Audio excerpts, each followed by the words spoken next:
രാവിലെ തന്നെ വീട്ടിൽ നിന്ന് ഇറങ്ങും കേട്ടോ. ഇപ്പം നല്ല വെയിലായതുകൊണ്ട് തന്നെ ചൂടായതുകൊണ്ട് തന്നെ പറമ്പിലേക്ക് വെള്ളം നനച്ചു കൊടുക്കണം. സ്പ്രിംഗ്ലർ ഉണ്ടെങ്കിലും അതിന് നമ്മൾ വിചാരിച്ചത്ര വെള്ളം അതിൻ്റെ ചുവട്ടിലൊന്നും എത്തുന്നില്ല. അപ്പം ഉണങ്ങി തുടങ്ങി. അപ്പോഴാണ് നമ്മളെല്ലാം കൂടിയിട്ട് രാവിലെ വന്ന് വെള്ളം നനക്കാൻ തീരുമാനിച്ചത്. രാവിലെ ഫുഡൊക്കെ എടുത്തിട്ട് നമ്മൾ വെള്ളം നനക്കാൻ വരുവേ.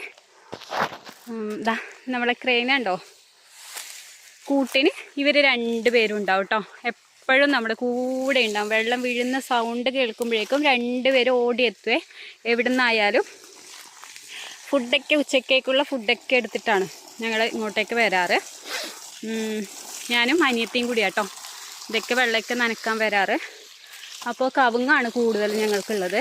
അപ്പോൾ കരിഞ്ഞു പോയേക്കുവാണ് വെയിൽ കൊണ്ട്. പിന്നെ അതിൻ്റെ